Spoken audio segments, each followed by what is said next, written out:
beautiful people that only talk about, that are there to fight the awful far right, but they are the ones, right, all about inclusivity. You're not being inclusive to a Christian man at all. And you only hate him because, one, he is has opposite politics than you, and two, because he's a Christian and he's white. That's the reality. Now I want to say this. This shouldn't really surprise us. This indecent display of extreme intolerance from the radical left should not, in fact, from the left, I don't even think these are radicals at this point. It should not surprise us, because you have to remember this. And I made a post about this. I want to tell it how it is. We're sick of this nonsense and your hatred and intolerance. So J.D. Vance married a brown woman. The alt-right says that's bad because he should have married a white woman and he's a traitor. The left says he's a racist, and the only reason why he married a non-white woman is because of, and I effing swear they said it, I quote, a slave fetish. The only reason why, to the left, J.D. Vance married a brown Indian woman is because he wanted, he's a racist, but he has a slave fetish. I say, the man loves his wife and chose to marry her. He married Usha, not a brown woman, not a non-white or POC slave, Usha. F extremes. I'm staying moderate right. It's the only place where I feel I'm not going insane. Now, I've seen people in the comments, in my comments, a lot of people were agreeing, but there were, of course, there were the left-wingers calling me racist because of it, and there were some Christian nationalists that were telling me, no, I don't care about white. I guess they're not, like white supremacists and whatnot, but they were saying, but he should have married a Christian woman. One, how do you know this is not God putting them into their path, regardless of where they were born, cross their paths, so that he could have a supporting, loving wife? Look at how she looks at him. And at the same time, from a Christian perspective, maybe through him, a path back to the Lord. How do you know? How do you know? And I know that if you're atheist, you're not going to believe any of this, which is why I'm using this to those Christians that say this is wrong. I say, this is beautiful. Look at how she looks at him. Look. Look at that. So I see a good husband, a provider, and I see a supporting wife that loves him. How this can be considered disgusting by the left, wrong by some Christian right, call him a traitor from the alt-right. Oh my gosh. Seriously, I'm disgusted by these people. That's the reality, guys. I don't know how else to put it. This open quotes arrangement does not sound like a compromise, especially when Usha's husband is proudly proclaiming that he hopes she'll abandon the religion she grew up with. Yeah, they're good converts. My guess is that they would be applauding if the convert was a Christian who became a Muslim. Vance also faced questions by the same woman about his vehemently anti-immigrant policies and rhetoric. In quotes, you sold us a dream. You don't owe us anything. We have worked hard for it. Then you, as vice president, stand there and say there were too many immigrants now, and we are going to take them out. Yeah, the illegal ones. Of course, the legal ones should be taken out. No one, it's the Biden administration that brought in millions of illegals. And now that's the problem. Clearly Vance doesn't have a problem with legal immigrants since he married one. It's anti-chaos and anarchy policies. It's rule of law policies. Open quote, yeah, so Vance says, I'm talking about people who came in violation of the laws of the United States of America, and I'm talking about in the future reducing the number of immigrants. Great. Exactly. Perfect. Yeah, just as I said, you're pushing out politics that hurt us. Who's us? Who's us? And then he says, and these policies are not even solving the problems, these problems are just creating chaos. No, it's the millions of undocumented migrants that create chaos. And this man is clearly not someone, it's insane, the mental gymnastics they have to go through and all the different loops in their heads to try and point the finger at this man who is clearly not racist, to try and just find a way, yeah, but he wishes his wife became a Christian, and really the reality is that he wants her to burn in hell. Unbelievable. These people are disgusting. This is why I will never be left-wing. Not even for a period, I was centrist, then you people like you put me right again, then you murdered Charlie Kirk, and now I'm right again. Until I'm dead. I will always try to stay moderate because I'm pissed off by the alt-right and the like, and I don't like people like that, and I don't like extremes. I'll always try to stay moderate, but man, you're making it with this kind of nonsense. You know what? I need to go and look written by the alt-right at this point. point so that I can make sure I don't go too much on the right. But this is insane. This is disgusting. This is disgusting. That's your total nonsense for today. Thanks for watching. JD wants to taste.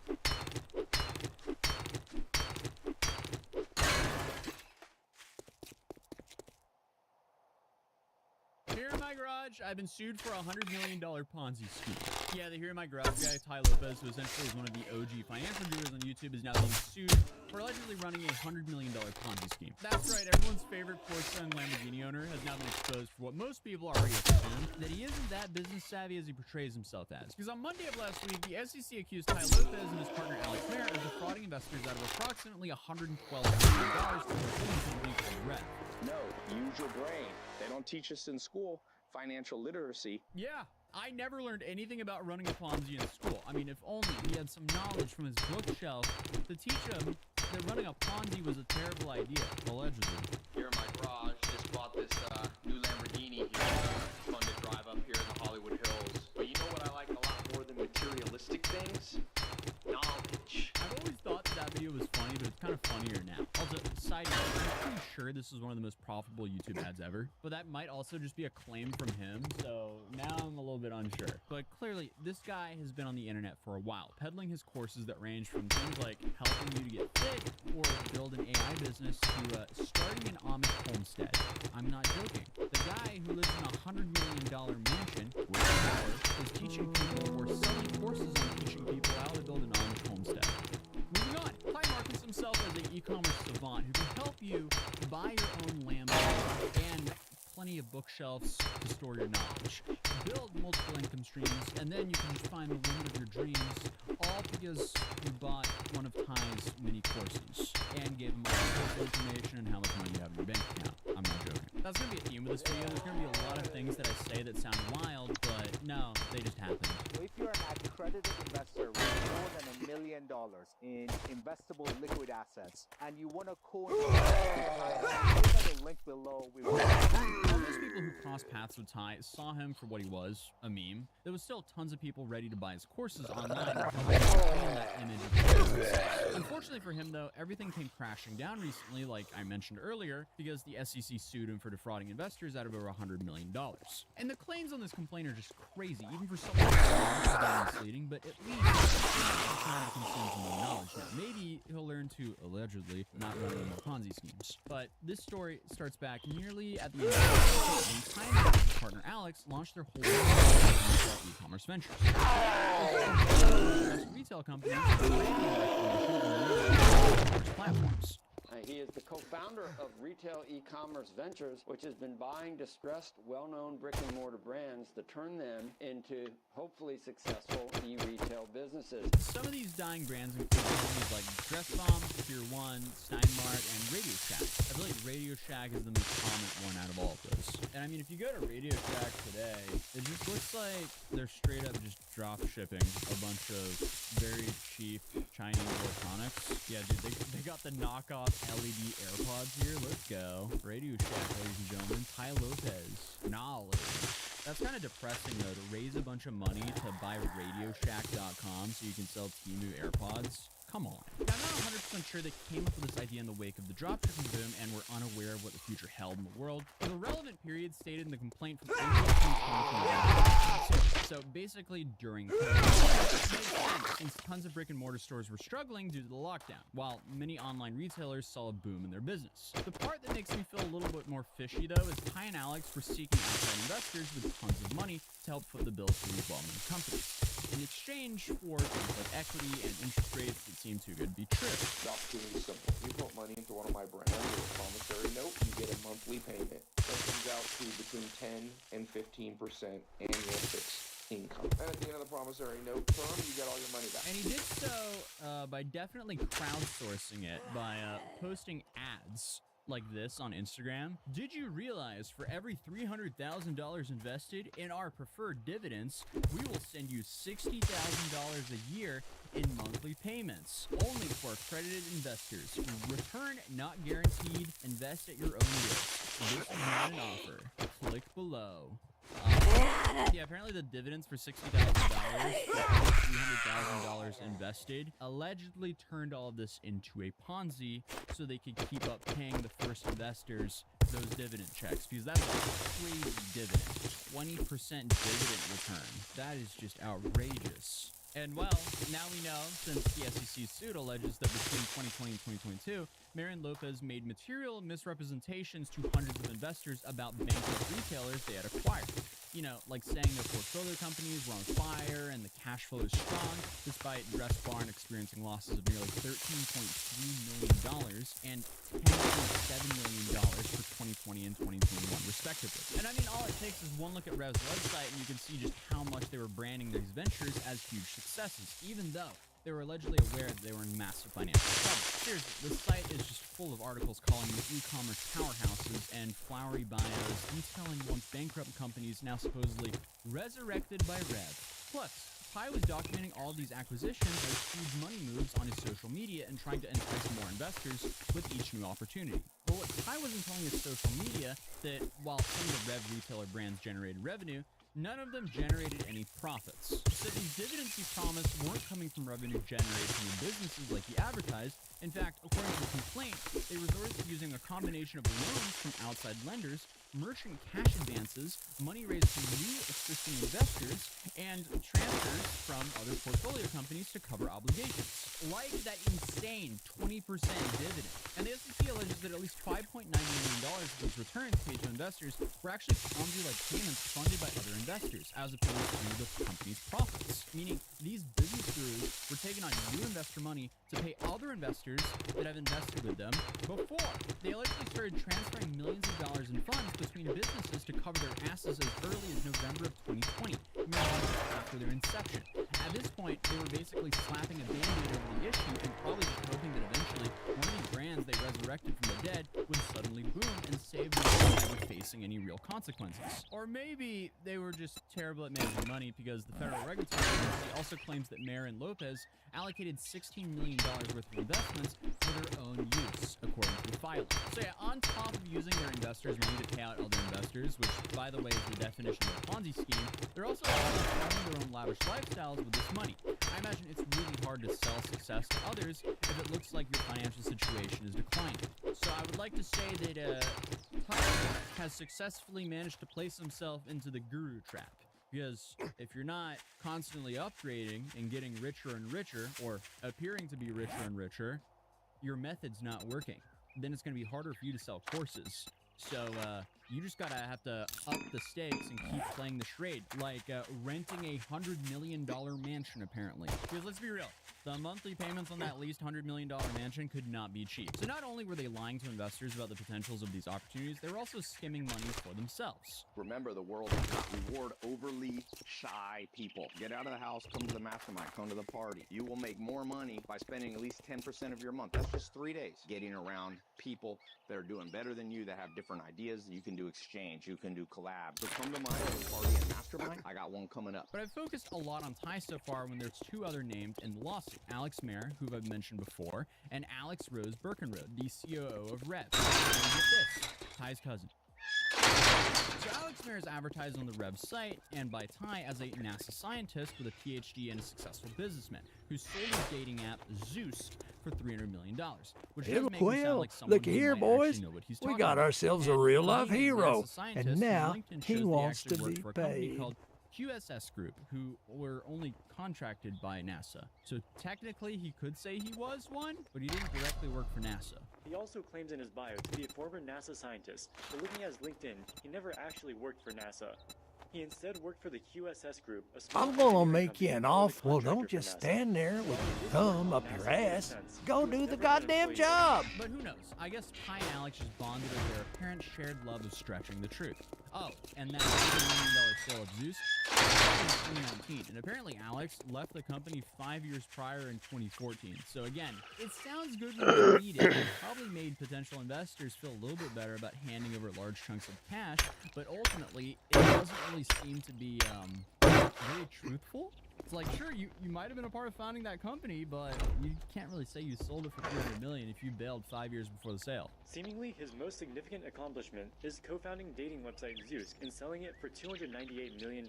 He co-founded Zeusk in 2007 and stayed there as co-CEO until 2014, but his claim that he sold it for $298 million is quite misleading. Zeusk was sold in 2019, a full 5 years after Mayer left the company, so he can't take credit for the sale as he had no involvement in the company at the time. Yet on his bio, he claims that he was the one who sold it for $298 million. But according to the complaint, Alex has no problem lying to investors because even after 2 years of bleeding money, Alex still allegedly had the balls to email investors in 2022 and ask for even more money, claiming that they had been dealt a strong hand with the Ace brands that they have acquired over the last couple of years. Because I guess losing tens of millions of dollars is now being considered a strong hand. And for Ty's cousin, Maya, she's got less than an honest bio on her own on the Rev site that claims that she has over 10 years of experience managing multi-million-dollar companies. But unfortunately, Birkenrod's only alleged professional experience was a substitute preschool teacher, a promoter at a radio station, and an assistant to her cousin Lopez in his online education company, according to the complaint. Everything about this company seems to have been a little bit... No, it's just straight up fraudulent from the jump. Bogus bios, flimsy promises, and just inflated success stories to help them pull the wool over investors' eyes for years. And honestly, some people saw this coming. Because what has been interesting to me about this whole thing is seeing a lot of people coming out to defend Ty and his crew. And I mean, that's just kind of stupid because, hey, if Ty ran a business and it failed, and he was honest with investors the entire time, that would be fine. Like, would he get clowned on by the internet? Yeah, probably. But that's business. Sometimes they fail. Actually, oftentimes. Apparently, 20% of businesses fail, 50% fail within a year. He just simply failed. He lost a bunch of investors, accredited investors' money, and then he closed doors and went, well, we tried our best. That wouldn't have been that bad because those investors knew the risk. And from what I can tell, he only raised money from accredited investors. It's not like they launched a crypto coin and showed it to normal everyday people, right? I'm actually double checking now. Oh no, they did. Scratch that. Okay, so to try to land my point here. So if they didn't do that and only lost accredited investors' funds, it wouldn't be as big of a deal because that's business, that's investing. Obviously, buying companies that have already gone bankrupt, that's extremely risky, and there's a track record there of them failing previously. And then obviously the returns were just outrageous. So that's definitely a extremely risky investment with allegedly some potential upside there. That didn't pan out. But hey, there'll definitely be a whole lot more to this story, so feel free to subscribe if you're new, and I'll see you guys in the next video. Peace.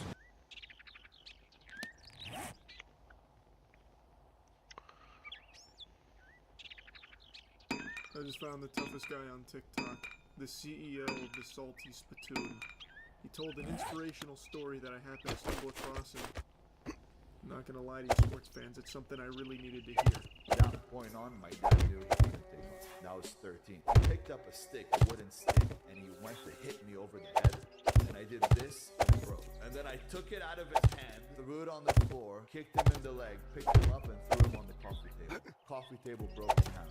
Yeah, that definitely happened, and everybody clapped. This kid Rex Kwandota's father threw a coffee table like it was Mankind McFoley threw a WWE table. Now, I read his comments, and there were naysayers in there thinking that he was just spouting off a load of baloney. A bunch of bullshit.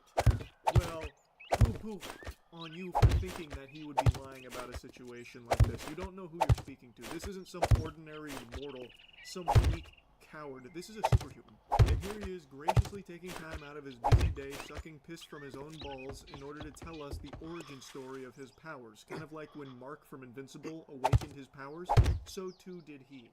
And he is going to use this as a way of not just flexing on us, but trying to lift us up.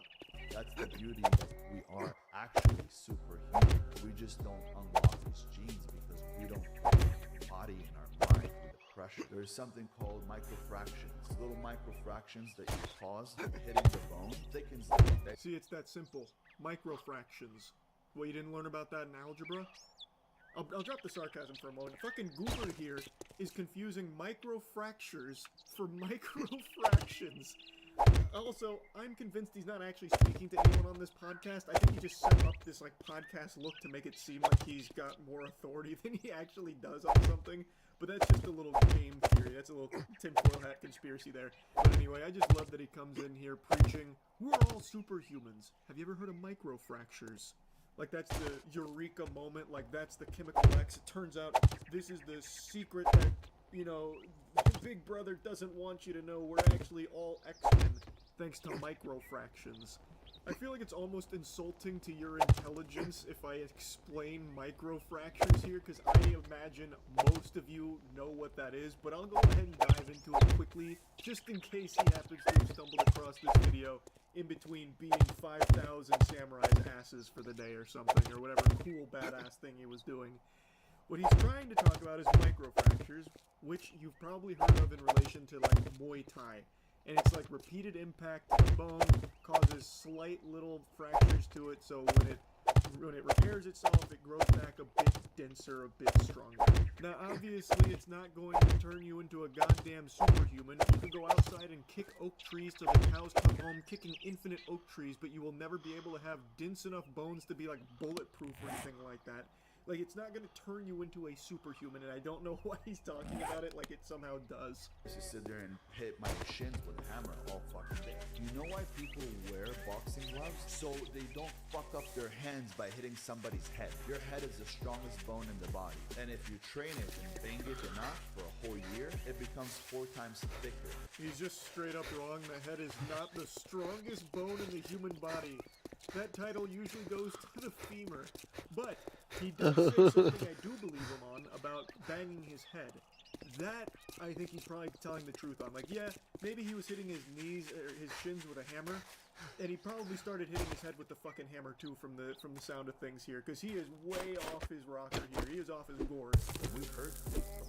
When got the youngsters. That's what I learned from the Shaolin monks. Go watch them when they spar, when they battle, or when they have a fight. Boom, they turn their head. Wherever you're hitting, they just turn their head. You punch their head, you're breaking their head. No, they don't. He doesn't say a single thing in here that's accurate at all, not even by accident. So, I know exactly what happened here, though. He saw one video, an old viral video of that Shaolin monk who was taunting his opponent in a fight, where he put his head down and was just taking every blow right on the chin. Like, he was just eating every fucking blow like it was cereal. So, that's the video he saw, and he thought that must have been true for all Shaolin monks, I think. That's the only explanation I can think of.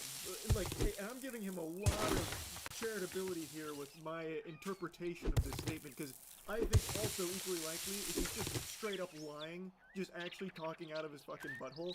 But I think there's a chance he saw that video of the Shaolin monk in the boxing ring where he was getting hit in the head a lot because he was literally taunting the guy, and he's like, oh, that's how Shaolin monks fight. Must be those microfractures I've heard so much about. They must train with that. So now he's spouting it off here on the podcast. But I don't know why he thinks that. He could have just looked it up for like 2 seconds.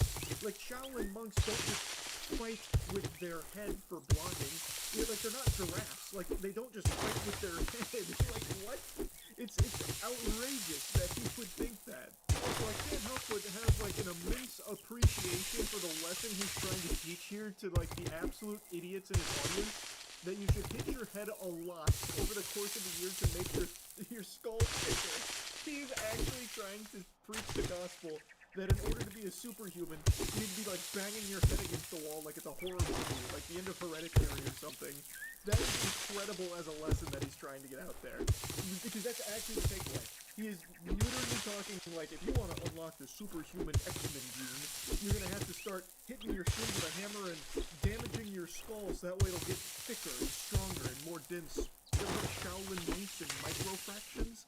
That's an incredible lesson for him to try and teach on TikTok. That's amazing. Come in to kill you. When I punch somebody, I don't punch their head. I'm imagining my fist going through their head to the back of their head. The head gets stuck here on my elbow. That's how Bruce Lee is. And who was like that? Mike Tyson. He comes in and when he punches, I just see everybody's head flying. Because he tried to put his fist through the guy's head. That's why every single punch you see people fly. Look today, all the knockouts that are in the UFC. Somebody kicks him, he does a slap kick. Chin, boom, boom, boom. Guy goes down this way. Mike Tyson, Bruce Lee, it's a different.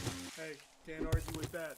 When this man throws a punch, he's turning your skull into body armor for himself, locking it in like an elbow pad. That is, of course, assuming you haven't trained your skull with sledgehammers for the better part of a decade, because then even he would be powerless against a skull that thick. You'd be looking like Sheen out of that episode of Jimmy Neutron when he gets really smart and has that huge brain. But yeah, I just think it's really fun listening to this guy talk about how badass he is. It's so cool.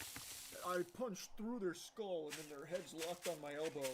I end up looking like I'm out of Mad Max. I adorned my body with decorations of viscera and body parts. It's so good.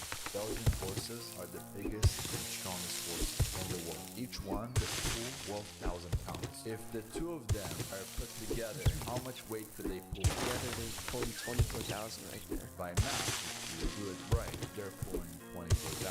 When you put two alpha Belgian horses together, they can pull 36,000. Math can never calculate the potential of an alpha. Also, the AI art he uses for all of his videos is fucking mind-boggling. Yikes. Horrifying. But you're gonna find this hard to believe. He's wrong again. So, this is actually something a lot of other influencer alpha males mention about the Belgian horses as an example of how strong brotherhood can be. They're able to punch way above their weight class, beyond what you would expect given, you know, the numbers here. And it all stems from something called entre leadership from someone named Dave Ramsey, who gave this Belgian horse example when it comes to synergy. So, Belgian horses can pull up to 8,000 pounds individually, not 12,000 like Goofball mentions. And Dave Ramsey saying when you put two together, they are able to actually pull under like optimal conditions, trained together. They can get up to like 30 or even 32,000 pounds that they can pull together through synergy. Well, our guy didn't quite understand that. He couldn't get the numbers correct, and he was trying to spout out an idea that's not his to begin with. I don't think he read Dave Ramsey's book. Instead, I'm sure he saw some of the other influencer alpha males that have butchered that book excerpt, and he just tried to call upon that and got it wrong. Because one thing, if you guys work together as a team, like two Belgian horses, you'll be able to pull a lot more than you pull in one alone. Yeah, I like that. It's amazing that when you see brothers really work as a team, which means if I separated you and I took you in a room, no matter how hard I would beat you, you don't give up your control. You don't break. Don't ever let a woman separate between you guys. Every single ex-girlfriend of my brother separated us, didn't want me around. When I was around, he was being more of himself. Brotherhood is the most important. Every single one of your brother's ex-girlfriends didn't want you around? And you think that's a problem with them? Not you? Like these women that knew nothing about you at all? Like they didn't have it out for you? All of them, for some reason, just didn't want you around, and you don't think that's because you're a fucking weirdo? Or maybe I'm just talking crazy. That's clearly not the lesson to be learned from that experience there. Obviously not. It all ties back to Belgian horses, actually. Anyway, though, I really enjoyed going down a little bit of a rabbit hole on some tough guy TikTok content, so I just wanted to talk about it a little bit. That's it. See ya.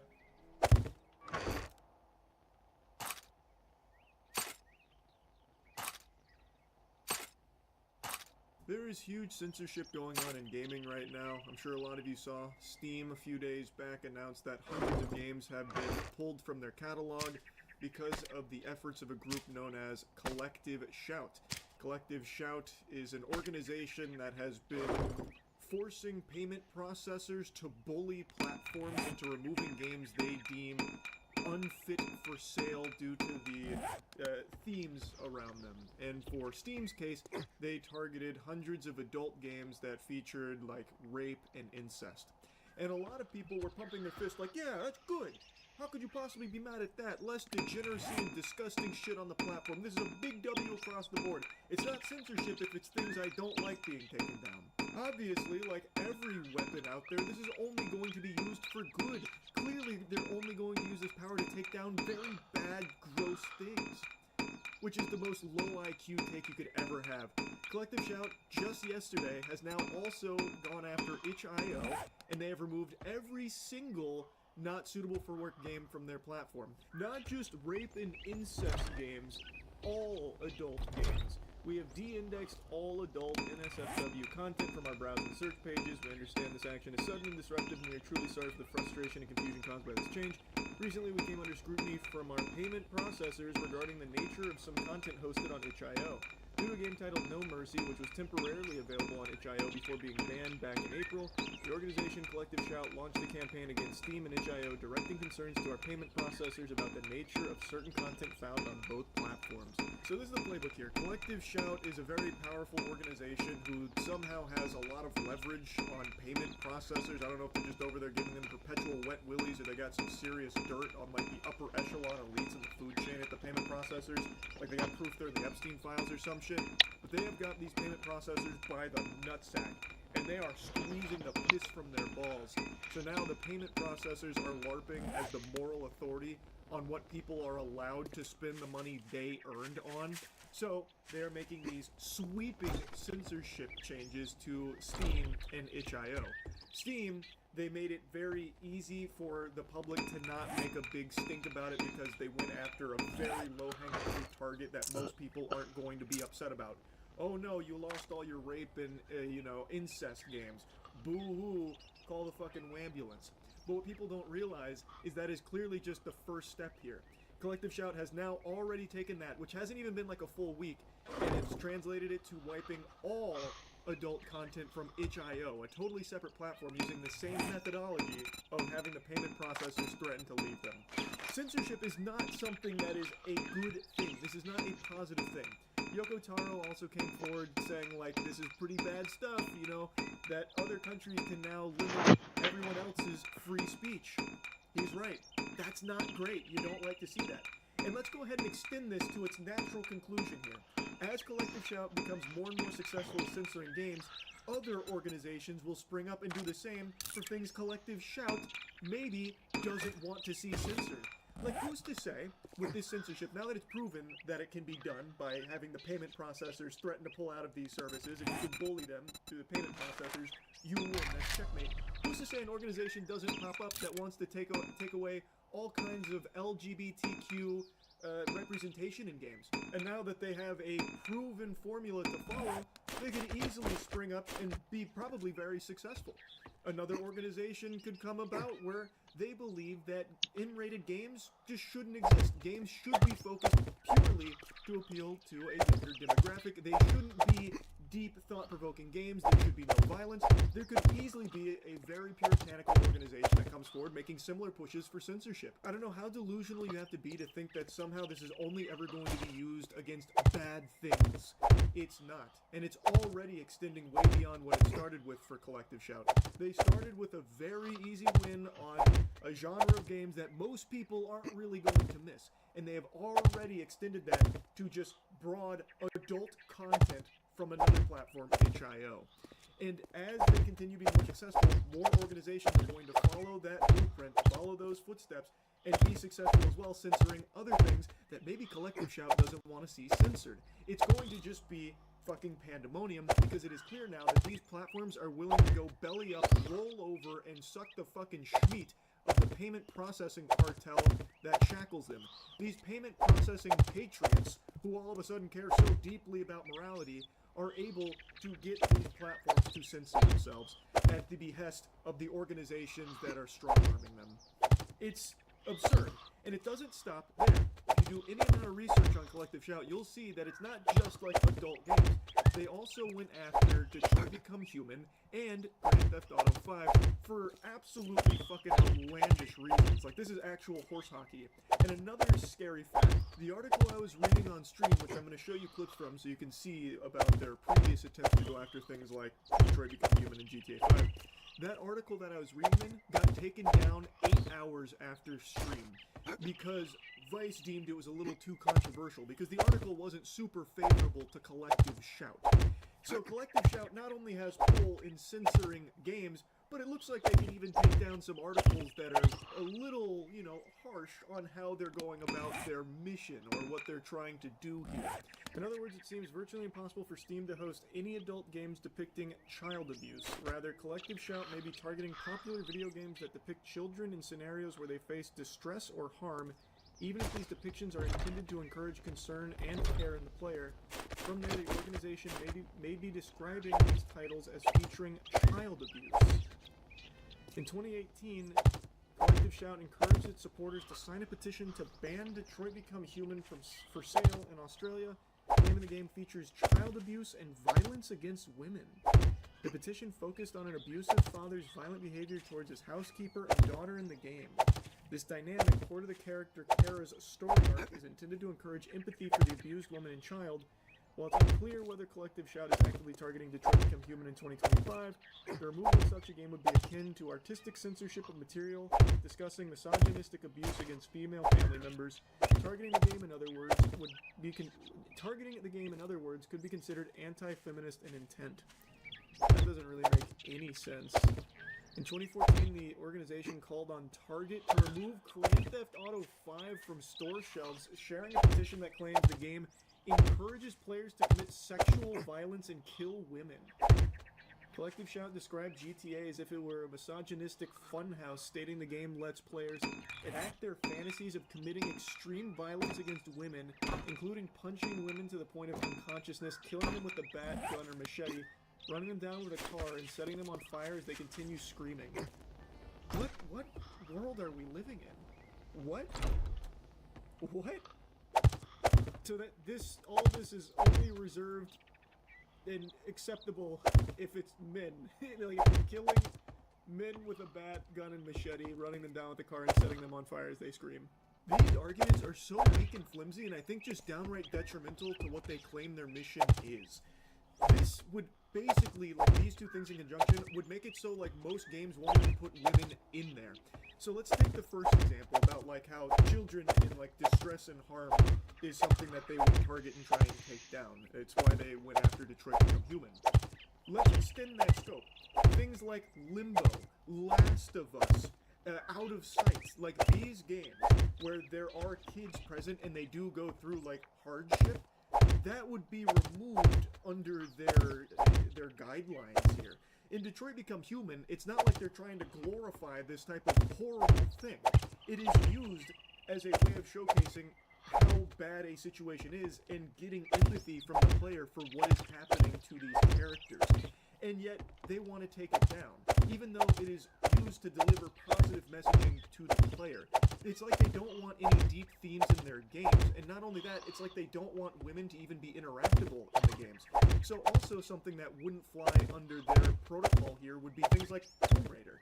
Any game where a female is leading it wouldn't really be possible because the women in the game are going to go through distress. Like, Lara Croft goes through a lot worse than what they listed for GTA 5 being a misogynistic funhouse.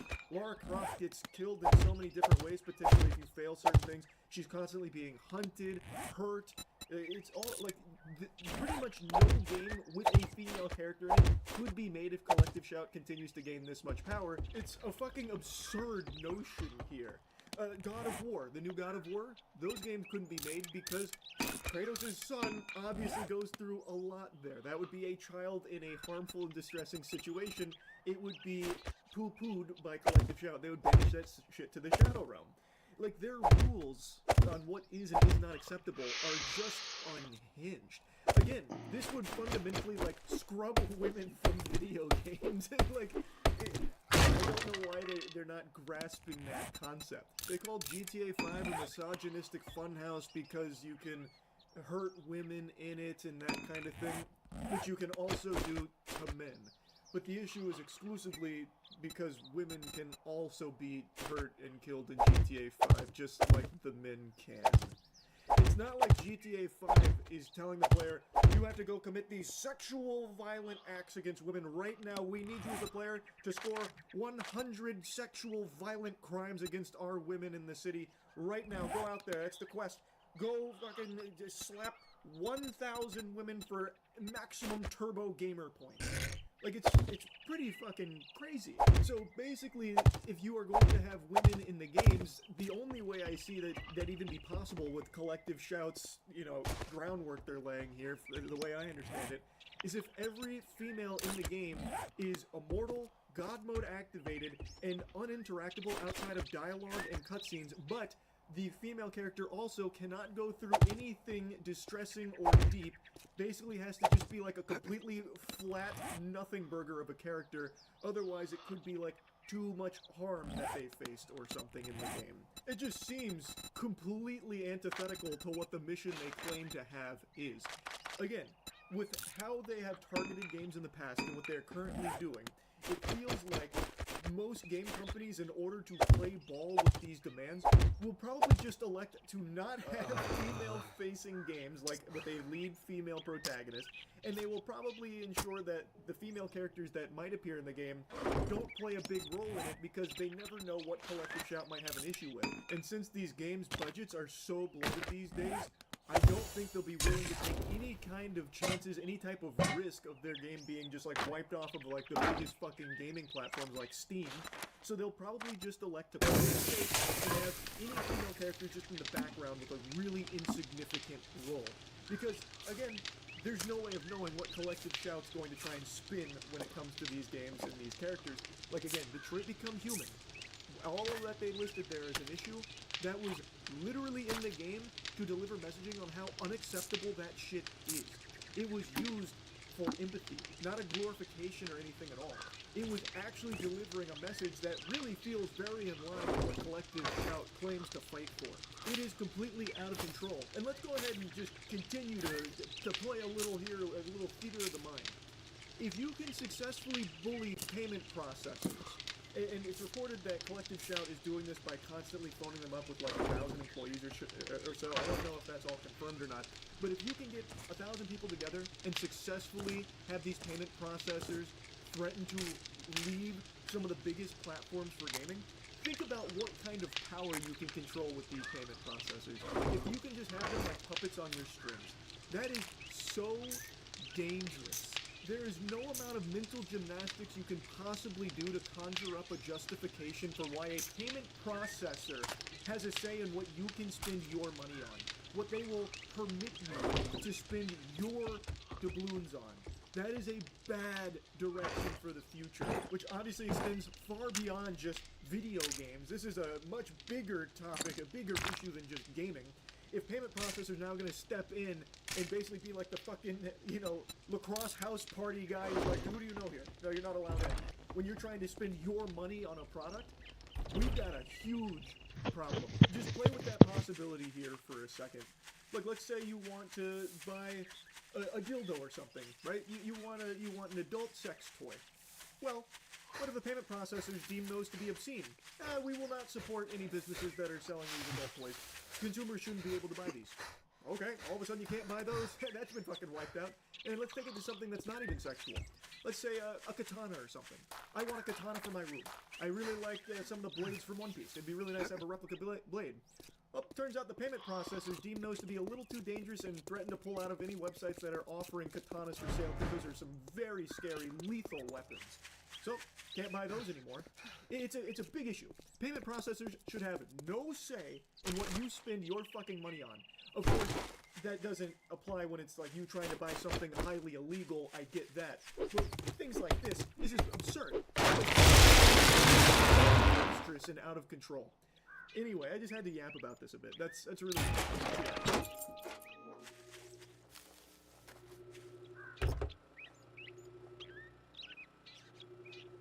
Have you ever seen a senator burglarizing her stepmother in the middle of the night, getting caught in the act, then arrested, then losing her position while facing felony burglary charges? Well, you're about to. On April 22nd, 2024, Becker County Police Department in Minnesota received a 911 call reporting an active break-in. Little did they know, they would soon find out the suspect is an elected senator for the state of Minnesota. When I read the title from Midwest Safety, I immediately pictured Senator Armstrong from Metal Gear Rising. Half expected to click into this video and a monologue, man of machine shot, played college ball, you know, stepmother. But it turns out that's not the case.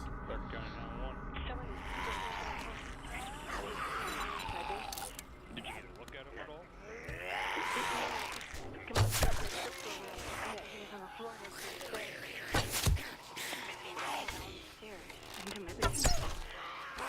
Spoiler alert, the burglar is Senator Nicole Mitchell, well, now former Senator Nicole Mitchell, and she was the title of the most incompetent burglar in human history.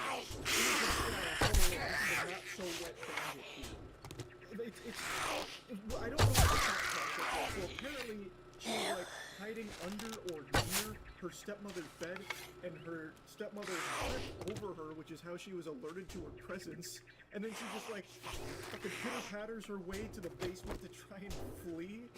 So then the stepmother's like, what the fuck, what in tarnation? Calls the police, and she's like, more did anything like, yeah, there's a burglar tripped over him. He was like under my bed. I don't know if it was like a panty raid or what, but like they were under my bed, so I tripped over him. Would really love if you came and arrested them. They ran into my basement, I think.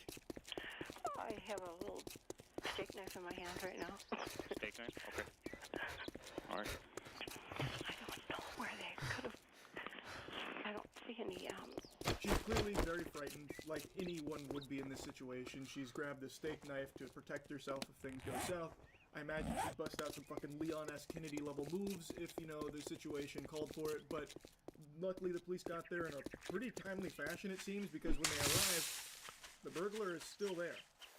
Police department! Make yourself known! 37 Becker got a little motion underneath the stairs in the house. Sounds like he's trying to get outside of the back to the north of the house.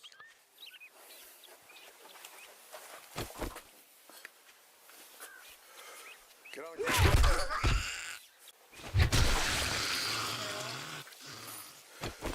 Yeah? It's Nicole. It's Nicole? I was just trying to get a couple of my dad's things because he wouldn't talk to me anymore. So they got her, and then the big reveal, the huge plot twist. She calls her stepmother by name, and the stepmother is shocked that it's her stepdaughter, Nicole. And she tries to explain that she was just there to get a few of her dad's things. Now that story is going to change a lot over the course of this adventure, but make a note of it. She's there because she just wants to get some of her father's belongings. Which explains why she's in a cartoonish cat burglar outfit.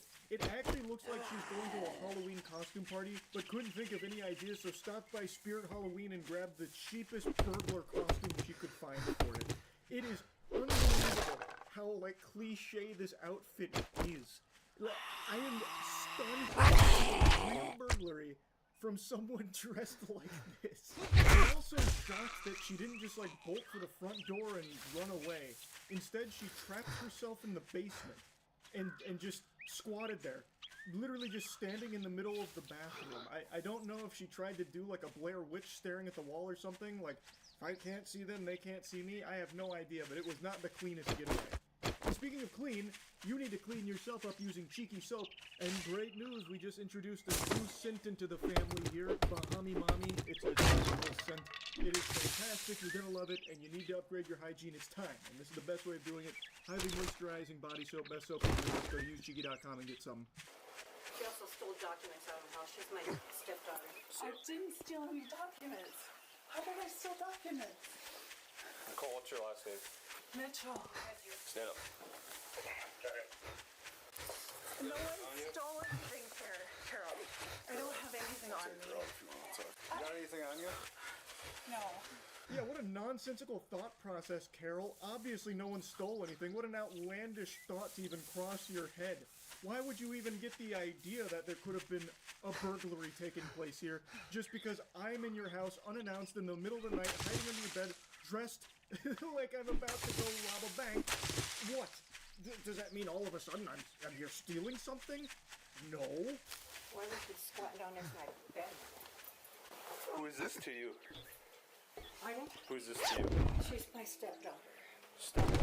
She's also a Minnesota senator. A great question, Carol. Why was she squatting down next to your bed? The world may never know. The Lord has no idea. She lives in the Twin Cities. Unknown to the officer at the time, the suspect previously was a meteorologist for the Weather Channel and a local news anchor before being elected a senator. She's a senator? Yeah. Was. Was or is Well, currently? she is, I meant after this. Oh. Her stepdaughter may have been a meteorologist predicting the weather, but Carol predicted the future here with this one, and she was right on the money. It is past tense. Nicole was a senator, but after this burglary, she is no longer and is facing some super serious charges. My husband passed away, just her father. And the day after he died, her aunt came here and they walked out with all these, it was two, they were walking out with all these forms and they ran out there. I said, what are you guys doing? Nancy said, we're just trying to help you, just trying to figure out where you are from. No, it's a. So here's where breadcrumbs start to connect a little bit. Carol mentions that Nicole is very close to one of her aunts, and after her husband passed away, they came and took some documents from this house while saying that they're just making sure she's doing everything, correct when it comes to finances.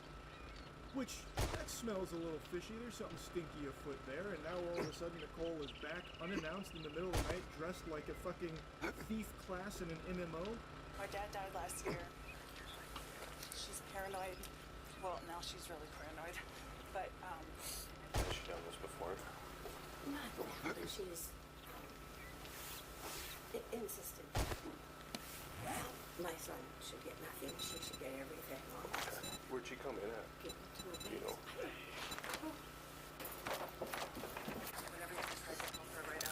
She's not trying to help me. She's trying to help me.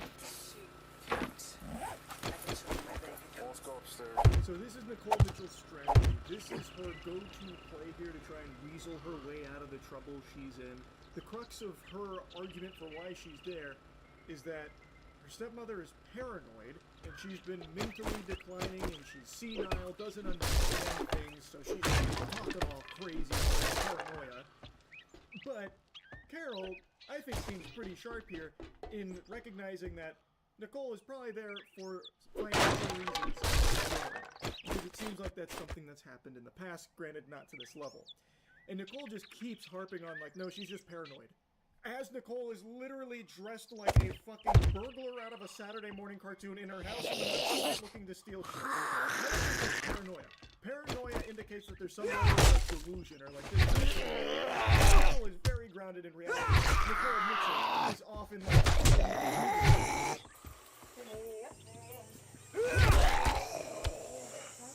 Okay. Is this her bag?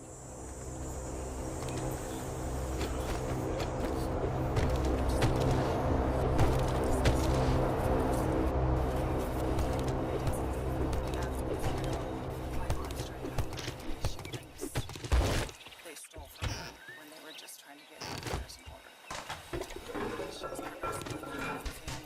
They find a backpack half pushed through the window. They eventually find two laptops in that bag, which coincidentally turns out Carol is missing two laptops. But we'll get to Nicole's excuse for that in a moment. She denies that the laptops are Carol's. And now while talking to Nicole, she once again tries to hold on like, oh, she's just like unreasonable. She's on loopy. Everyone progressively cut off the family. To be honest with you, I can see progressively cut off the family here. The family member is breaking the like a tabletop challenge or something.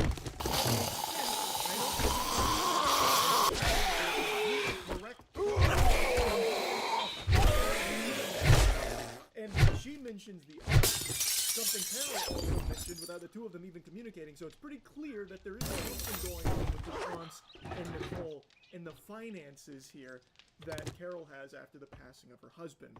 Okay. Which she's got Alzheimer's and she's gotten, I know this doesn't help, this is just going to prove the point, but she's gotten paranoid and things were all out to get her. I just wanted to get a couple of dad's mementos, and that's all.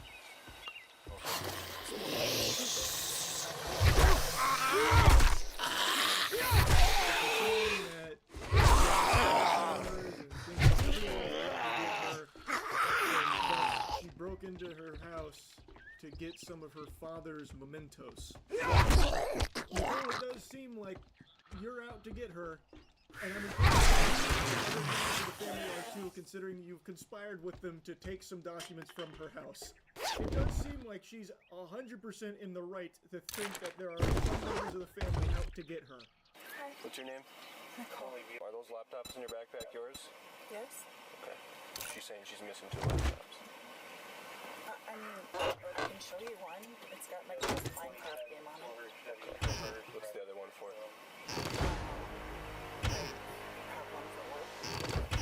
She has Alzheimer's. She's misplacing things. I can show you texts going back months. You know, things are missing, this and that. I'm just asking, so it's not a reason to break anybody's house. No, that wasn't my intention.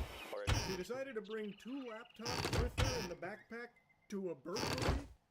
It's an interesting plan. Her strategy, it escapes me, but I'm not a galaxy brain, you know, mega mind level intellect like Nicole Mitchell, clearly.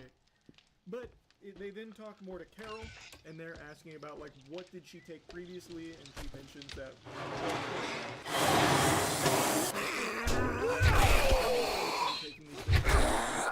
And then she mentions that her husband didn't have an actual will. So the bank papers and like inheritance stuff, like financial kind of game. Which makes a lot of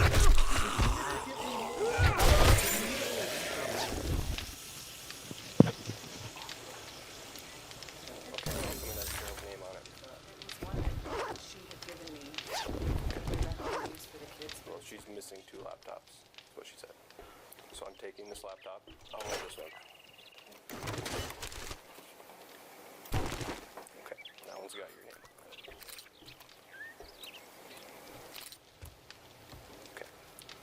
That one will stay with your property, but I am taking this one. That's fine. Did you try shoving that backpack out and it didn't go out?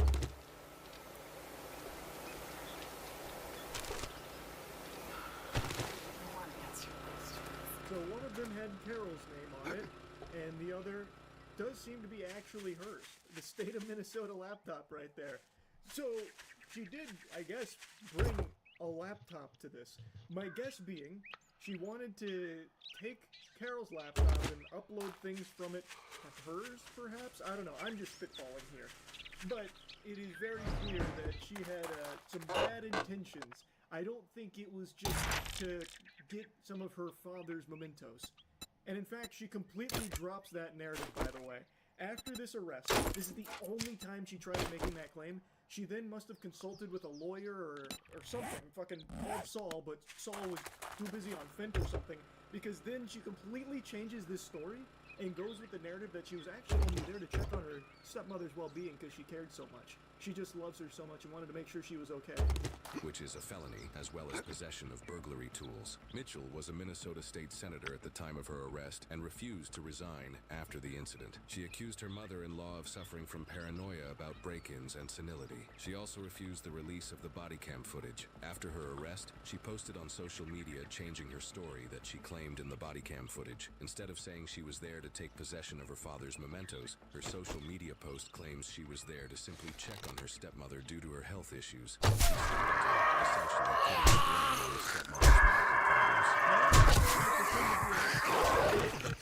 putting the blame on her stepmother's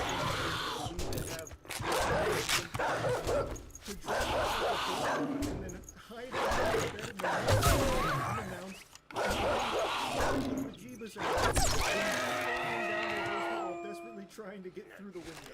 I don't know, call me crazy, but it just doesn't really seem like the priority and the goal here with breaking into the house was just to make sure that your beloved stepmother was doing okay.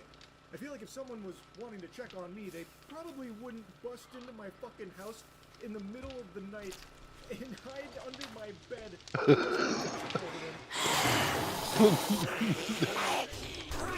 don't know, I wouldn't have that moment and be like, oh my god, they checked on me. That wasn't a burglar, that was my best friend, no doubt. Making sure that I'm doing okay. Oh, that's so sweet of them to start doing a costume in the middle of the night. It's a crazy story to try and spin. There is no human being on the planet that would like her previous attempt with like getting her father's mementos. That makes sense. She had had any of her father's mementos in a bag, which she didn't, apparently. So maybe that's why they tried this, because she couldn't, like, procure any of that. It clearly wasn't why she was there. So maybe the lawyer was like, if you try that, they're going to grill you on, well, why didn't you have the mementos? Whereas here, they can't tell you what you were actually there to do, I suppose. But you can definitely poke a hole in the logic of this. It makes no sense at all. She didn't check on Carol's health or anything. And if she was there to do that, why is she dressed like a burglar? Like, there are just so many obvious flaws with it. Though now I'm really playing with this thought experiment here, like how you'd possibly argue it. I guess maybe something you could squeak out is be like, you know, some people really like clowns, it makes them laugh. I always thought she was a big fan of that. I misunderstood, I'm sorry, but I really was there to check on her health. Like, I don't know, like, maybe you could try that? However, it doesn't line up with the fact that she was wearing the most cliche burglar outfit she possibly could have. She then put out a statement saying she has no intention of resigning from her seat in the Senate. However, in mid-July 2025, things took an unexpected turn for her. New today, a Minnesota state senator found guilty of burglarizing her stepmother's home has offended her stepmom. Jerry disagreed. But she was found guilty of burglary. I think we can say with confidence, probably one of the most unskilled burglars. That's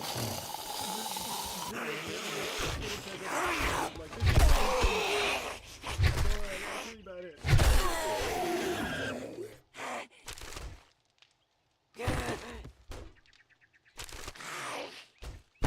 I love to smile. I love to laugh.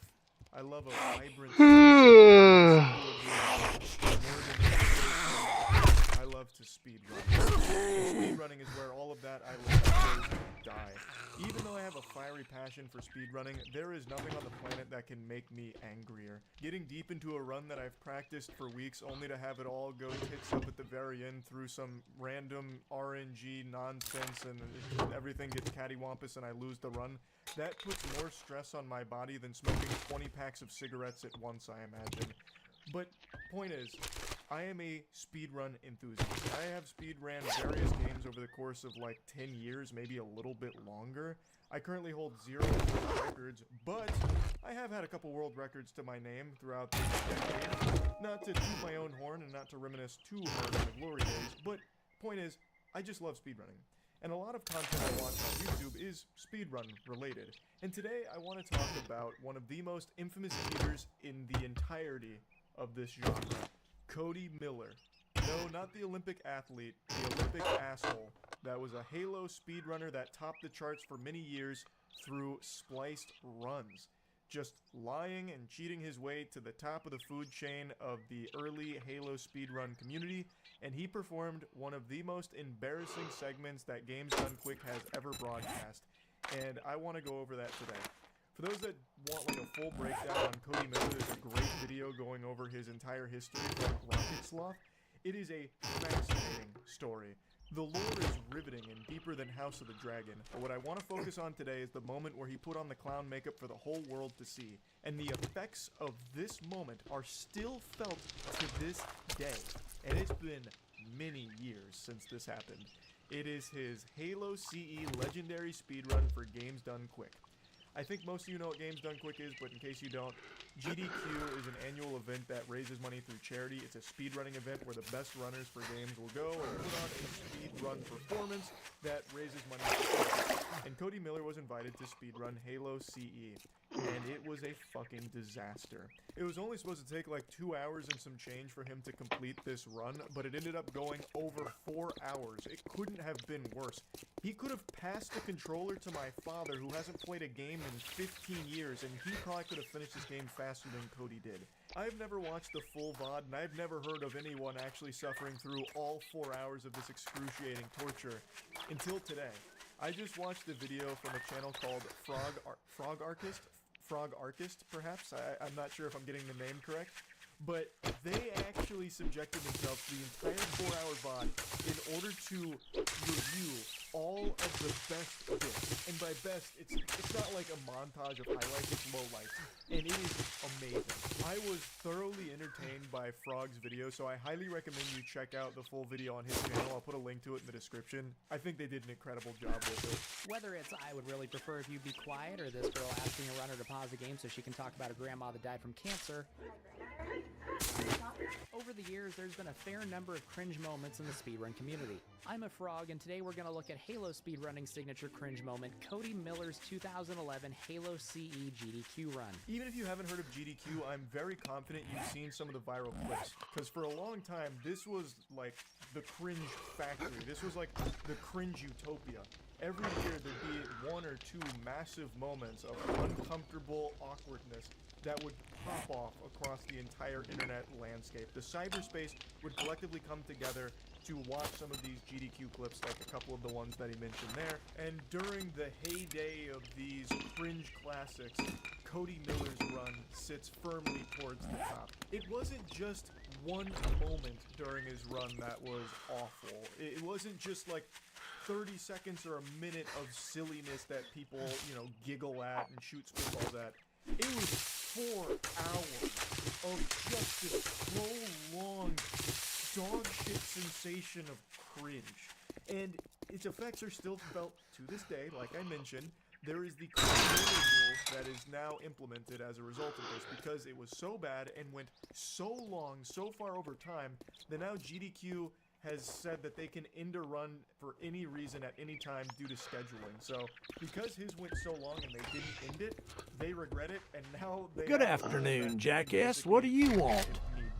He was even mentioned in the Guinness Book of World Records for beating Halo 2 on Legendary in 3 hours deathless, which later turned out to be faked, along with some, if not all, of his other records. I know Guinness Book of World Records has lost most of its prestige because people are aware that you can... I got work to do, if you don't mind. You better not fuck this up, or I'll cut your goddamn throat. Like right now, I could probably get the world record for longest time spent sitting in a chair while doing the Gojo domain expansion and also holding my nuts. Like, and all I have to do is call them, phone them up, pay them, have someone come out and watch me do this for like 15 minutes, and I guarantee no one else has done that before.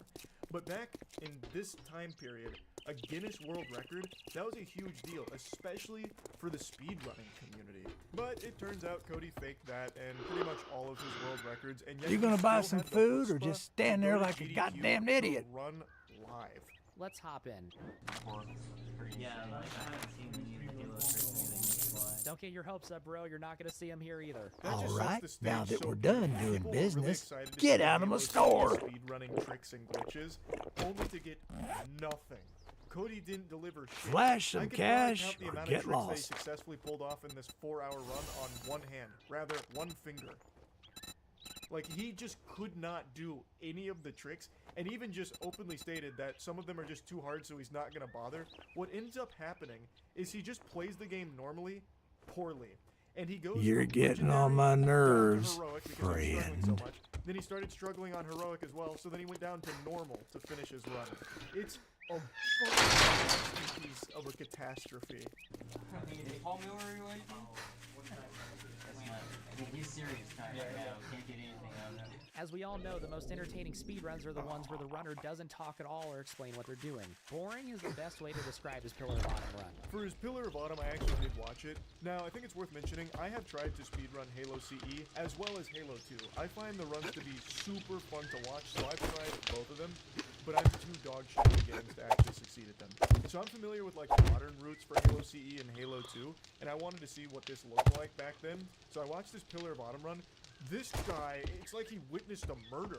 Rather, it's more like he is the murderer. Like, he is stone cold psychopath for Pillar of Autumn. Like, it doesn't even seem like he's having fun most of the time. Like, occasionally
this run will have probably already experienced a new Pangea on the globe. It is crazy how slow he is going. And he is this...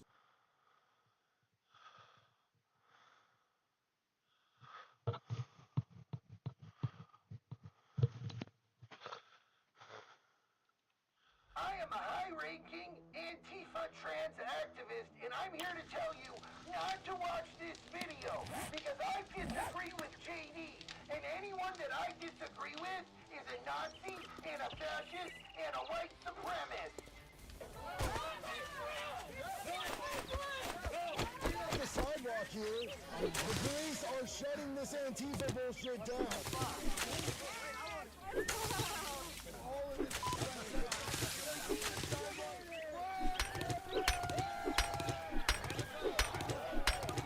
Now there's two of us, bitches. What are you gonna do about that? I hate that you disagree with me, or you watch this video. That means that you're a fascist too.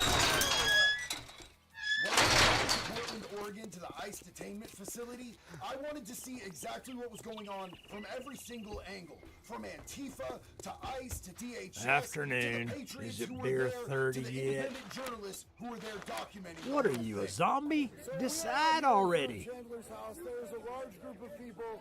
They have disrupted his beauty sleep, which is probably how the people in those low-income apartments have felt for the last 130 days. Look what you're doing! Look at who all is out here! What the You cheap ass son of a bitch. That's all you're gonna buy?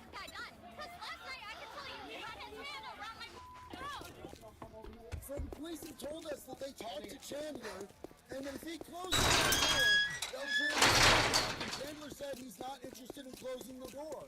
I wish that the people that live in those low-income apartments had the ability to close the door and have the sidewalks cleared so that they can continue to live their lives in peace. Oh my God, dude. Eagles, I'm a pigeon, right? This is where they shocked. The cops just took off. They're like, okay, you're all in front of Chandler's house? Cool, we're out. I'm not gonna lie, it was pretty hard to keep up because every time I turned around, there was something crazy popping off right behind my back. All right, how about shut the f and let other people talk? Don't give a f you Nazi. Oh, no. There he goes. Fucking kid, Dad.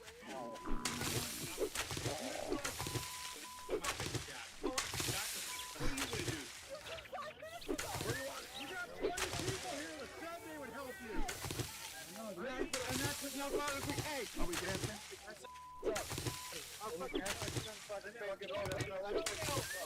But we got some insane footage, and that's what this video is going to be all about. The pure chaos that has been going on down here. This has been going on for over 140 days.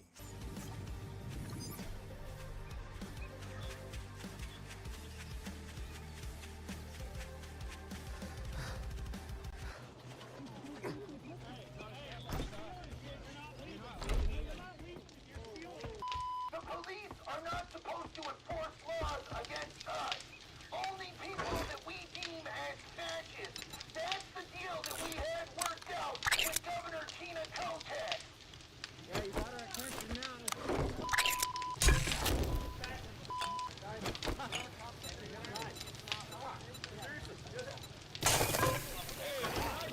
This is Spider Mike, and he's one of the enforcers of Rose City Antifa, the Antifa chapter of Portland, Oregon. He is a fentanyl dealer, a dropout from a 1% motorcycle gang, and a known degenerate pervert. Let people sleep. Leave them the yard. Stop being loud in front of their Okay, well, there's an example. Why don't you leave the other alone? Why don't you guys leave those poor-income families alone in the apartments? You idiots have cut them up over and over and over again. Do we have tear gas? Do we have tear gas? Yeah, see, that's what you guys do. That's what the airport was. Your little interview here. Yeah. Let go of her. Chill out. What's here? Yeah, I came down here to document, and then I had to wait for my wife, and I had to join her side. I was wearing nothing more. Right. We also have to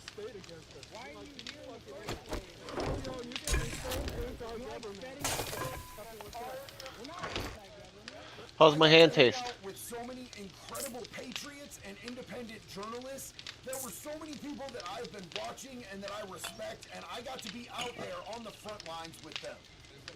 Tim, what happened to your gimbal, bro? They broke it. Look at this. Did you not see the camera on that phone? Smash. I did repair this phone today. It cost $400 to repair this phone because they broke it yesterday. They didn't get today, so I ripped the mask off. I am done with the property damage. I've had thousands of dollars in property damage. What are you doing? My job. I am done with it. You me, the mask comes off. Hell yeah. Trenches, because he is the most gangster dude out here. We always outside. Never inside. We always outside. He'll pull up and circle the block, baby. What? Words are violent. Silence is violent.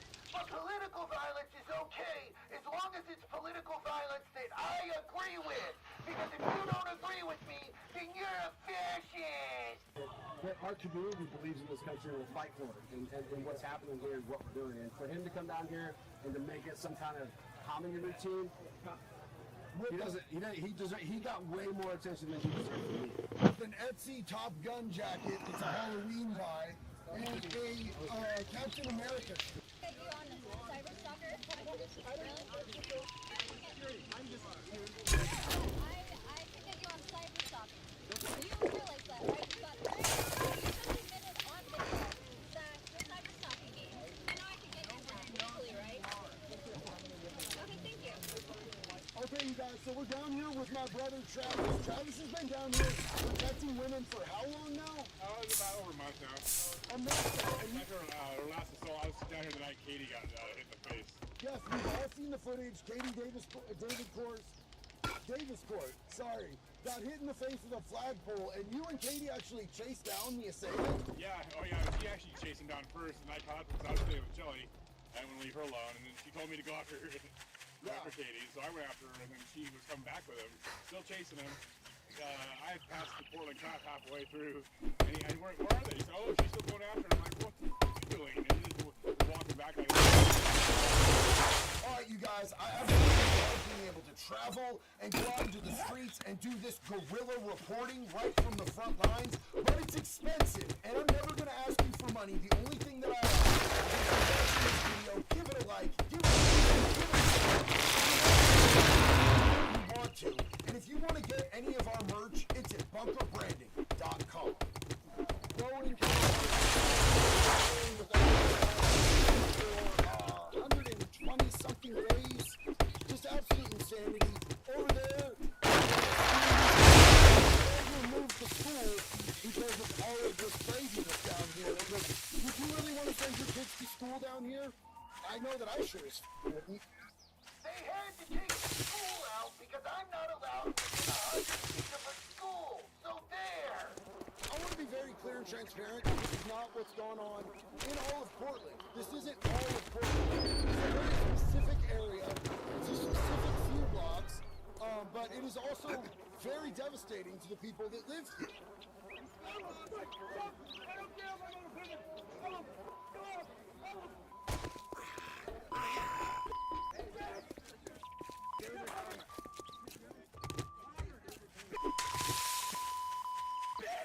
You know, two things can be true at once. It can be absolutely true that there's a neighborhood that's in distress with low-income families whose lives have been absolutely upturned.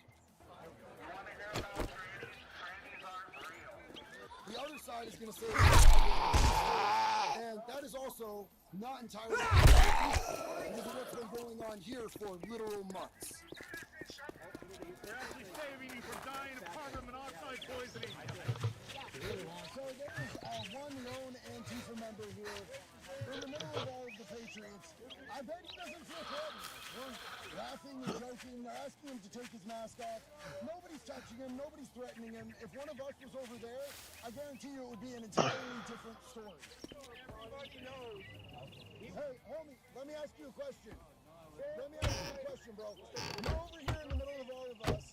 Do you feel threatened? Do you feel safe?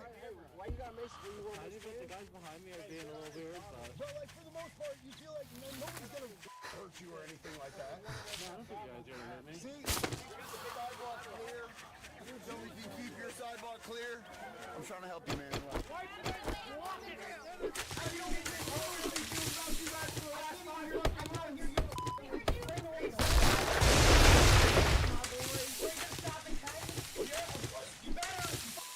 Oh, yeah, I'm not doing it for you, boy. It was at this point, and only because they were concerned about the National Guard coming in, that they actually allowed the Portland Bureau of Police to do their job and police the community and enforce the laws that we pay them to enforce.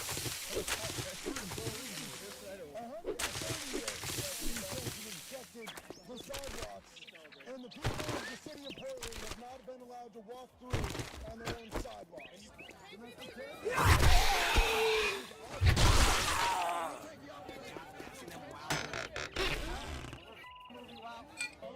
Yeah, what is that? It smells like gas. The gas is open. Not good. They didn't close the gas. We're actually saving you from dying of carbon monoxide poisoning. It wasn't just an encampment. That is where we kept all of our gender-affirming care that we hand out to school children. How dare you guys take that away from us?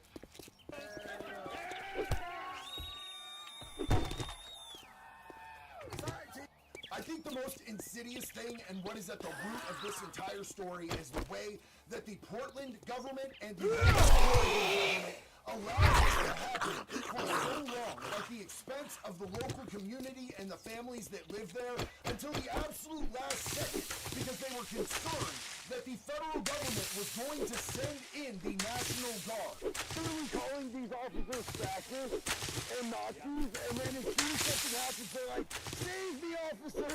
I need you, officer! And it's the wildest shit I've ever seen. It's ACAB until you are in trouble, and then they're the first ones to call them. I eat bananas for the steak, and I eat corn the wrong way.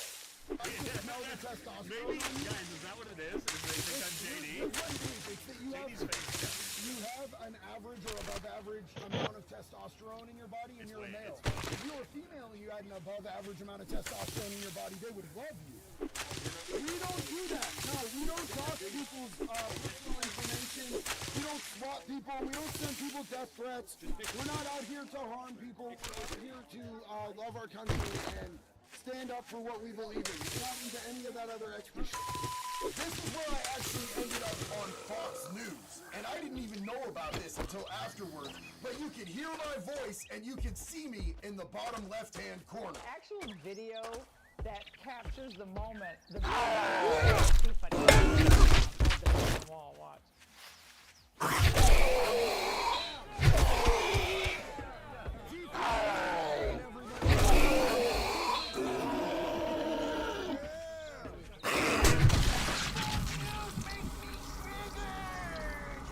This story is far from over. I really wanted you guys to see exactly what's going on. The mainstream media on the right is going to give you one narrative. The mainstream media on the left is going to give you the other narrative. And I am always going to do my best to bring you the truth, even if I have to go out into the streets and put myself in danger to be able to do it. I can't believe that you just watched this video. You guys are absolutely Nazis.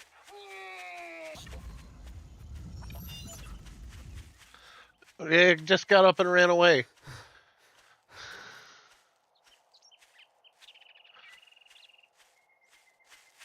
No, it's not Dana White. It's JD Delay. 1970.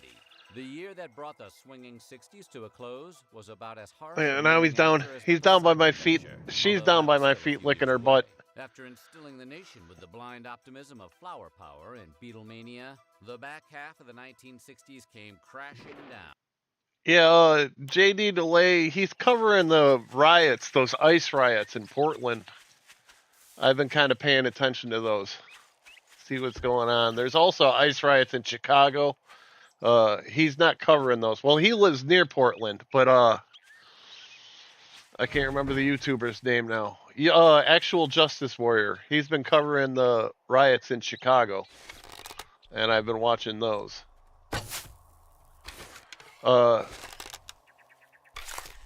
Decoy Voice has been covering Chicago too. Though I think Decoy Voice might actually be in Chicago.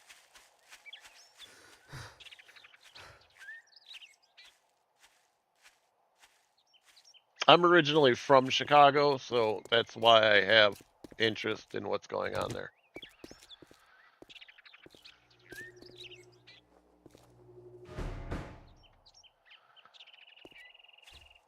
I only really watch UFC highlights.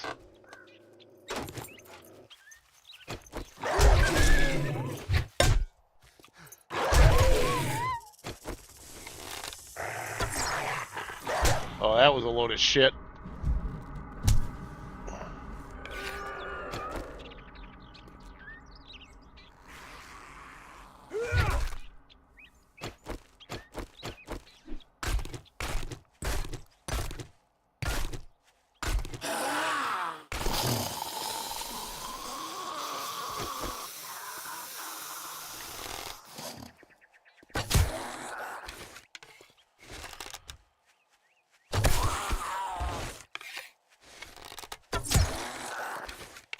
Nah, I mostly watch YouTube. I haven't watched television in like 5 years.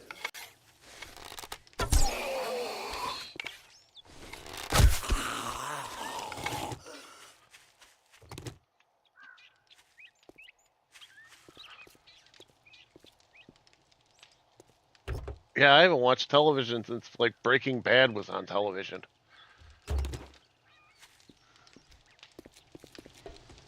But then again, I never really watched a whole lot of television to begin with, so I was never a big television guy. I was when I was a little kid, but once I got to be a teenager, I didn't watch so much television.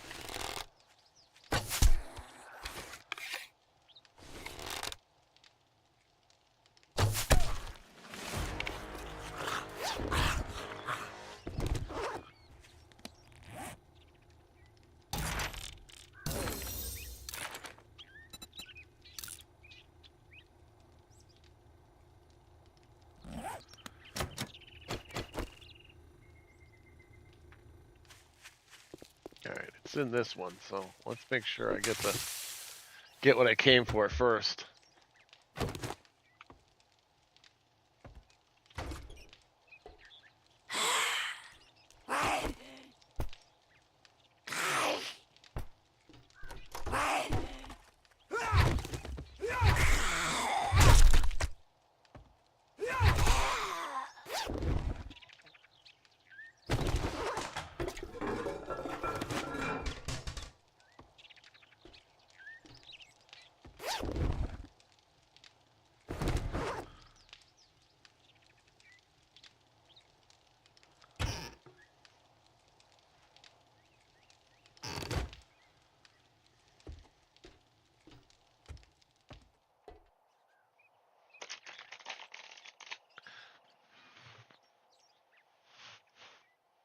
Ah, there you go.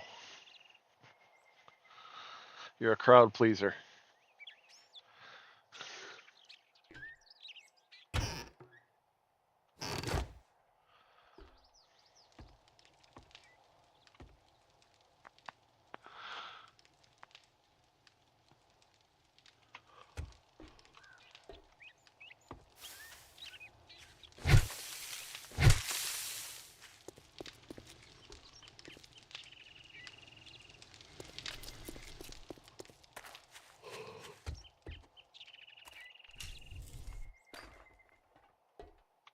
My favorite UFC fighter is Rose Yamanumas.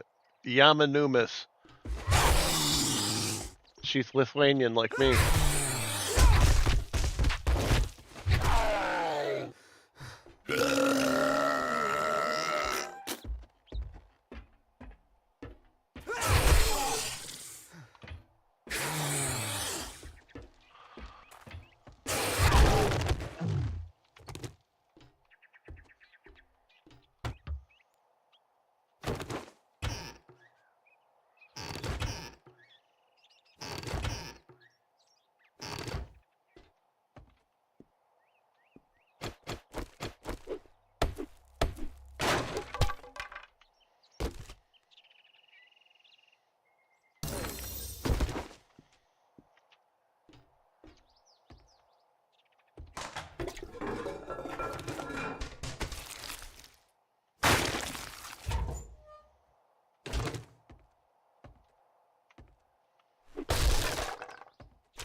I have a cat that identifies as a mustache.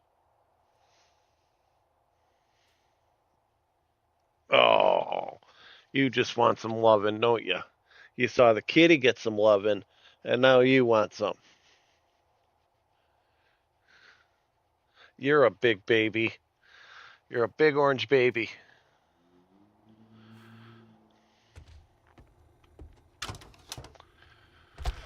Oh, you're so orange. How's my face smell?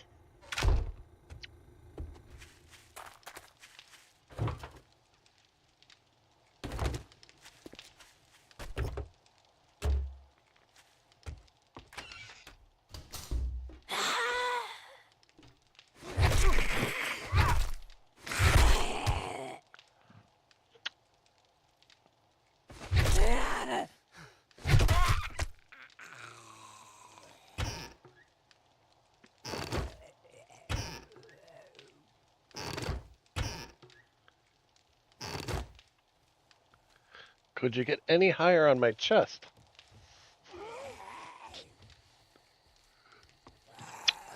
I know you're jealous of the kitten, but the kitten loves you.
First of all, we're getting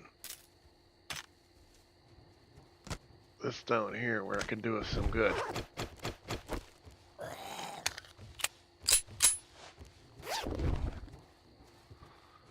Alright. And then, I guess I can get rid of that. And, I can scrap this.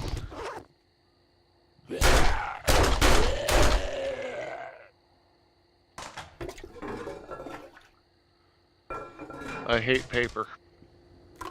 You give to me food? A little bit, a little bit.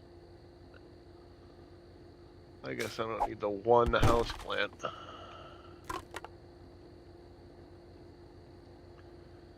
Stocking up on food now. More food? No. Alright.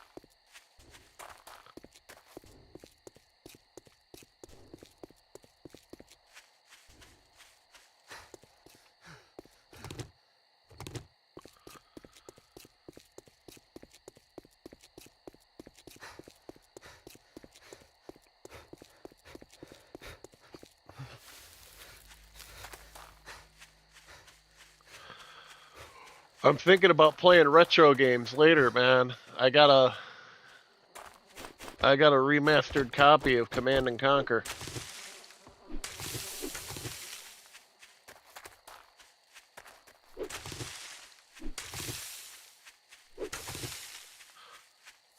I also wanted to see if I could find Toe Jam and Earl.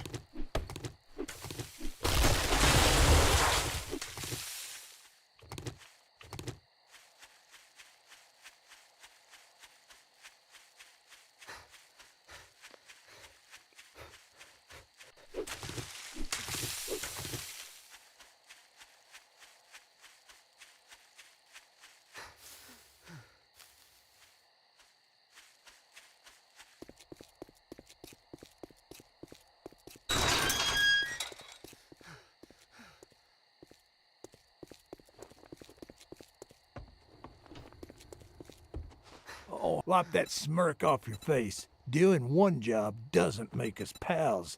Got it?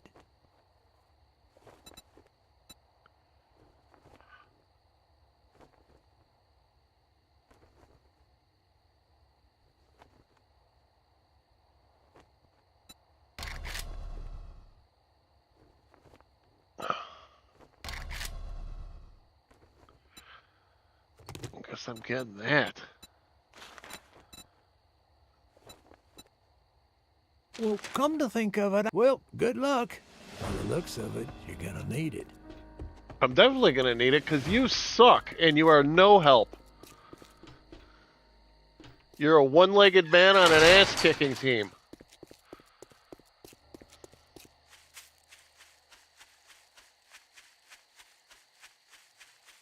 All right.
need to go back up here and gather more clay from the mine.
I got the kitty sleeping on top of me.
Ah, shit, I fucked up already.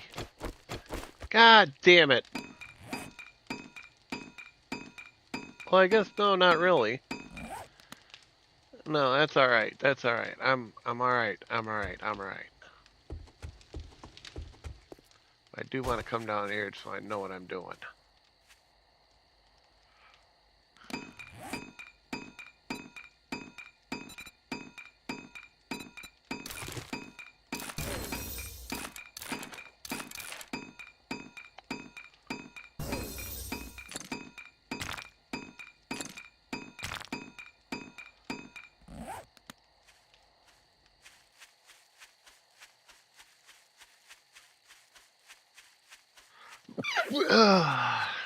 Sorry, buddy. I didn't mean to scare you.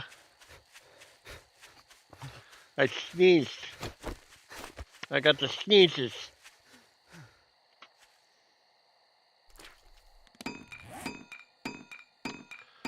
My God, this is taking forever.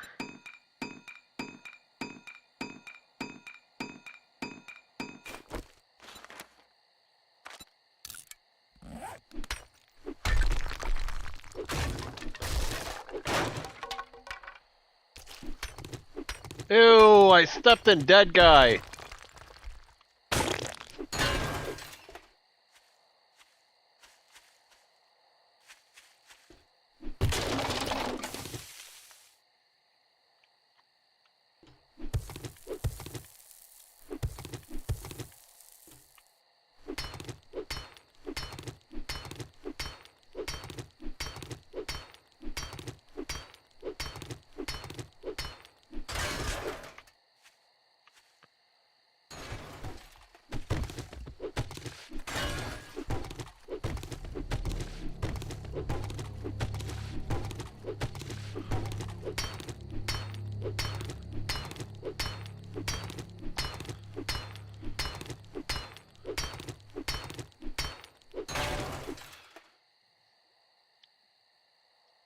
I'm gonna find a game I only need the mouse to play, so I can put my arm around you.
I ate 5 bunk sandwiches.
Ah.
Put the claws away.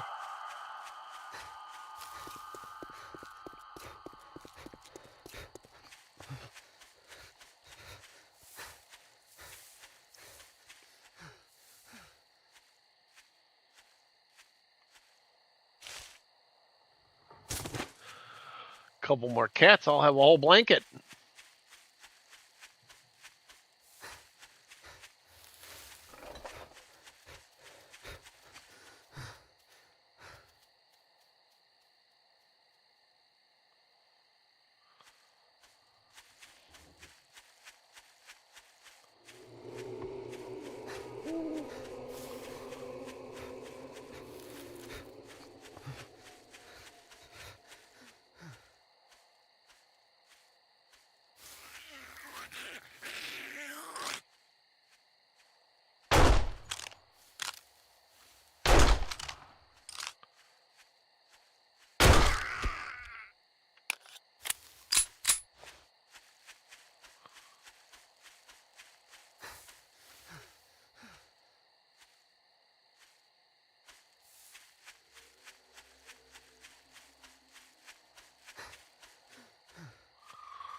Wow, made me waste a lot of bullets.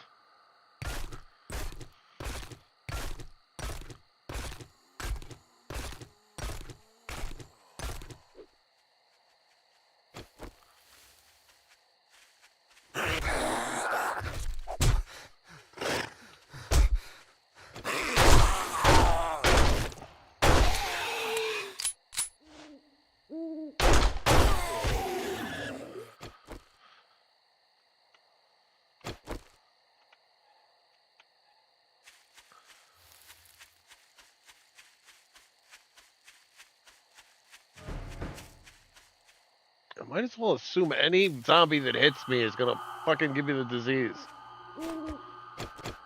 Ah.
stump. I need a stump.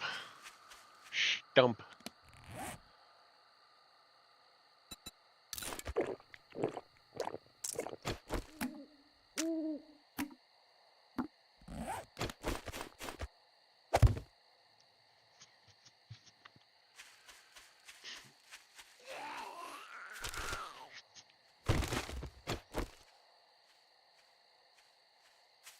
Really? Gonna sneak up from behind a tree? Take a pipe to the face.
I hate wasting shots.